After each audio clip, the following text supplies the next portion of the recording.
Kidane, extradited, held soccer matches at torture camp. Winner allowed to rape woman.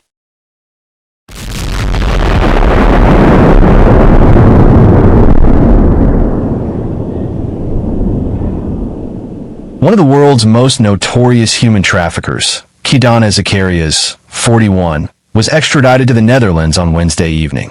He previously managed to escape from court, but now faces a massive trial. The Eritrean is alleged to have been the head of a torture camp in Libya, where he beat victims so severely that they became deaf. He also organized soccer matches where the winning team was allowed to rape a woman from the opposing team. On Christmas Eve, the man, considered one of the world's most brutal human traffickers, landed at Schiphol Airport. He was on a scheduled flight, albeit escorted by the Royal Netherlands Maréchaussee. 3 years after his arrest, the United Arab Emirates finally extradited Kidane Zekarias to the Netherlands. The National Public Prosecution Service announced this. In November, the massive case against another alleged torture camp boss, Walid, began in Zwolle without him. It is undoubtedly one of the largest human trafficking cases ever in the Netherlands. Under the watchful eye of international media outlets such as The Guardian, Der Spiegel, and The Washington Post, countless Dutch Eritreans recounted the atrocities they had endured. A 20-year prison sentence has been demanded for Walid.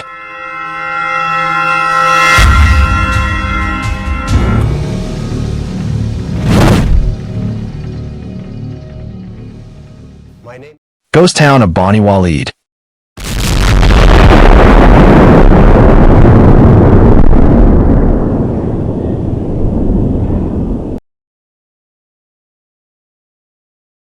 Walid and Kidane are both alleged to have smuggled thousands of Eritreans via the so-called death route through Sudan and Libya to Italy. They each had their own torture camp, but were located next to each other in Bani Walid. This Libyan city is located in the middle of the desert and is also known as the ghost town because of the many people who disappeared without a trace or were murdered in the numerous torture camps. During the trial in Zwolle, Kidane's name was frequently mentioned. Eritrean refugees recounted how a truck in which they were being smuggled crashed. 20 people were killed. In the torture camps, they were subsequently locked in a warehouse with 1,800 people all together, with 3 toilets. Yet, things were relatively good at Kidane because they received 1 kilo of pasta for every 10 people. At Walid's, migrants never went outside.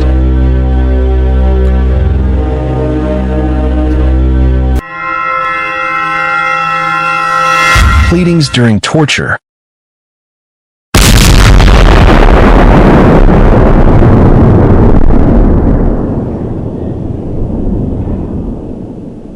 This does not diminish the horrific torture that took place there. All the refugees thought they had already paid for their passage, but suddenly had to cough up thousands of dollars more. Those who didn't have the money or refused to pay were abused. During the torture, the victims' families listened in on their pleas for money over the phone.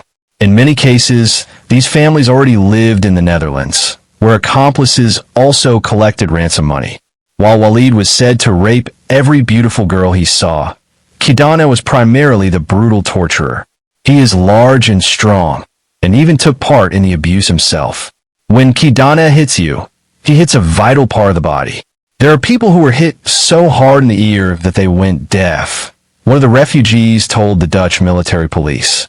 In Zwolle, the statement of a female refugee was also read aloud. She described how she had to go to Kidane's house in the torture camp. Kidane was inside wearing boxer shorts, a fat, big man. There's not much you can do then. After he raped me, he said to me, "If you tell anyone about this, it will cost you your life." Also infamous are the soccer matches Kidane held on the sand pitch within the walled camps. He formed 2 teams, while armed guards watched from the sidelines. Anyone who squandered a good chance to score was shot at. But the most sadistic part of the match came after the final whistle. The winners were allowed to choose a woman from the losing team and rape her.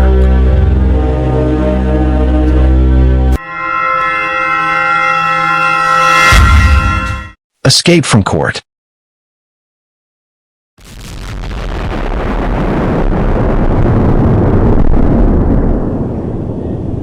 The Netherlands launched an investigation in 2018 after a growing number of stories emerged from Eritreans about their traumatic journey to the Netherlands. By sheer coincidence, there was a sudden breakthrough in early 2020. One of the refugees from his camps was walking the streets of Ethiopia when he recognized Kidane. He alerted the police, and Kidane was arrested and prosecuted.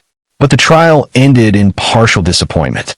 Before a hearing, a year after his arrest, Kidane went to the restroom in court. There, he changed his orange prison uniform into regular clothes and walked out of the courtroom.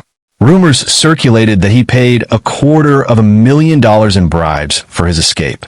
Kidane, however, won't be able to enjoy his freedom for very long.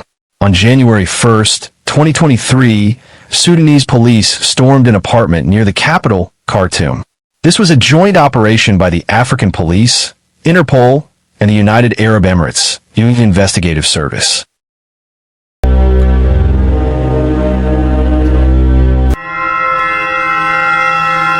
Convicted and extradited.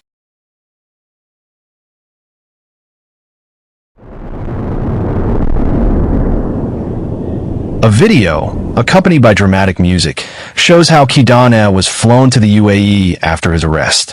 There, he is being prosecuted and convicted for laundering money from the torture camps in Dubai. This also explains why his extradition to the Netherlands is taking almost 3 years. He had to serve his prison sentence for money laundering.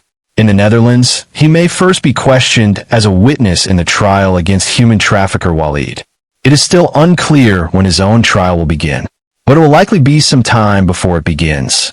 It is likely, however, that it will again, just like Walid's, be a mega trial.